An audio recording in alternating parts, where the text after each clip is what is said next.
Thank you for having me here, and thank you to Teresa and Vanessa for this very beautiful book that I'm going to read from now. Okay. 3. Of course, the explanation is thus far insufficient. Let me explain. There were stars in the sky or black marks. There was never enough in the way of vague answers to the more complicated questions. And when he dreamed, it was important for him to remember that physical exercise was merely a way of keeping his body fit, healthy, and trim. He tried to keep a written record of his dreams, a sort of dream journal on more than one occasion. And as a result, he'd enjoyed a fair amount of notoriety up to that point in his life. It was spring and it was raining. The explanation was startling, of course, but what in the world had there ever been for people in the first place? The ground dried rapidly in the morning sun. He tried to keep a written record of his dreams, a sort of dream journal on more than one occasion. Perhaps the answer was his pen. Perhaps he needed to purchase a better or different style of pen. He had been raised single-handedly by his grandmother. His grandmother lived in a mountain cottage not far from a lake. The road outside his grandmother's cottage led to the village in one direction and to the edge of the forest in the other direction. He had lived in the village his whole life. It was summer, and he would often take long and healthful walks along the road that ran past his grandmother's house. The road was very pretty. There were plants and trees and shrubs, and depending on the time of year, a variety of wildflowers. Indeed, the road looked very pretty in the early morning mist. One day, the boy walked farther along the road than he'd ever walked before. His grandmother had forbidden him to enter the forest alone. By now, the boy could see the edge of the forest from where he stood. The boy sat on a hollowed-out log on the roadside and rested. He buried his face in his hands. Suddenly, a policeman emerged from the forest. The policeman approached the boy. The policeman asked the boy if he was lost. The policeman asked the boy his name and where he'd come from. At first, the boy was relieved, and then he was angry. His grandmother was one of the finest people the village had ever known. He himself would grow up and become a relatively prominent figure. He would, in fact, give the village its first measure of notoriety. How could the policeman not know who he would grow up to become? 10. If his hair could have been styled any more appealingly, then he would certainly have had it done that way. But still, the old doctrines were demanding, and the worries too. The worries were demanding, and the admonishments. The admonishments were worrisome and demanding. And then there were the portents. For instance, a storm was coming. People would have to run for cover. But he loved to exercise for health and fitness, or for the greater good. And he considered himself to be an extraordinarily lucky man. In fact, it was often said that there was an angel sitting on his shoulder. His exercise regimen was good and healthy and helped to keep him fit and trim. It was spring and it was raining, and there were worries, and there were flags and banners and trees all along the boulevards. The smallest amount of dye, though, might have sent a very powerful message. Or roguish words, the words of a roguish look perhaps, but in a good way, or better yet, a new coat and hat. Still, as it was, every word had a particular taste, had a particular value, or, to be clear, how one hems his coat, or the way one wears his hat, or how one looks at things. It was spring and it was raining. The air was very wet and cold and damp. The trucks would soon be moving out of the city. His camping chair, the flags and banners, the loudspeakers, and everything else would soon be on their way out of the city. And what a difficult thing it was for him to end his day in such a state of mind, to end the day in such a state of mind with such melancholic thoughts.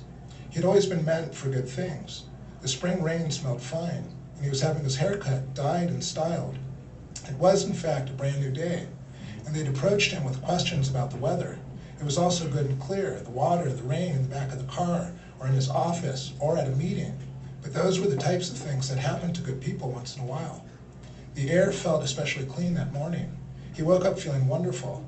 There was something on the ground. He bent down and picked it up.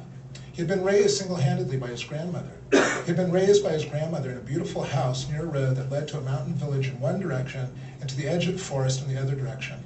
As a child, he had spent many idyllic days exploring the road that ran near his grandmother's cottage. One day, as he was taking a healthful walk along the road, he noticed for the very first time another road that seemed to run parallel to the road he was on. However, there did not appear to be any way for him to reach the parallel road. Suddenly, a boy who seemed to be about his age appeared on the parallel road. One day, another boy who seemed to be about his age appeared on the parallel road. But try as he might, he could not reach the other boy. He'd thought at first that this other boy could potentially be a new playmate or friend. He'd never had a playmate before. He had never had a friend before. The boy walked along a road that led to his grandmother's cottage in one direction and to the edge of the forest in the other direction. That day, he walked farther down the road than he'd ever walked before. The boy sat on a hollowed-out log by the roadside and buried his face in his hands. Then he heard leaves cracking and heavy footsteps. The boy looked up. A policeman emerged from the forest and gathered the boy in his arms. The policeman asked the boy his name and where he'd come from. The policeman asked the boy his name. At first the boy was relieved and then he was angry. The boy was certain that everyone in the village had heard of his grandmother. After all, she had been a very prominent person. In fact, she had lived in a cottage by the side of the road her whole life. 18.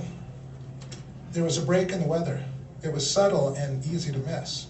But anyone who was paying attention would recognize the change in the weather for what it was, for what it seemed to represent. It was spring and it was raining, but still a night to remember. The night before, the night after, nights to remember in general. But who would remember? It was a way of looking at the world, though. And what was the point?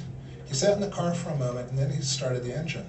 A system so complicated that no one could imagine actually trying to understand it. We're just plain folks. And it paid to consider the source of one's information, he thought. There was a great deal of betting at the window. At the table, a moment of fantastic competition, competitive energy. And then things slowed down because things inevitably slow down. There was a change in the weather, a lovely spring rainstorm, and the sink in the kitchen was broken and needed to be fixed. There were crows gathered on a wire, and he used to love to try and talk to the crows, to hear what they were saying.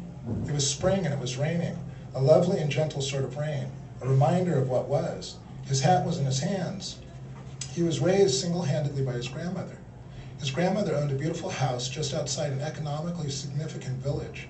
His grandmother's cottage was near the main road that led to the village in one direction and to the edge of the forest in the other direction.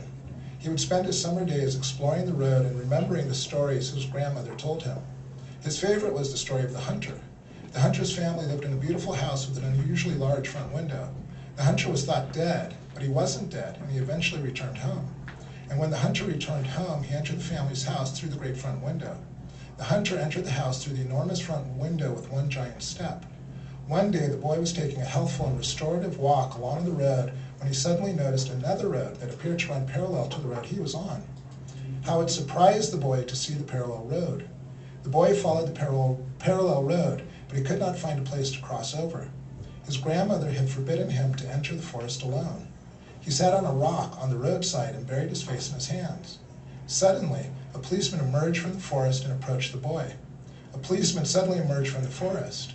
The policeman stopped in front of the boy and asked him his name and where he'd come from. At first the boy was relieved, and then he was angry.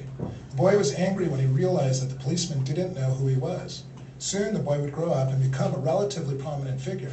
He would grow up to give the village its first measure of notoriety. His grandmother was a great woman and had spent her entire life in the village. It was impossible that the policeman would not know who he was. The policeman gathered the boy in his arms. The policeman gathered the boy in his arms and tried to comfort him. Soon the boy would grow up and become a well-known in and around the village. Thank you.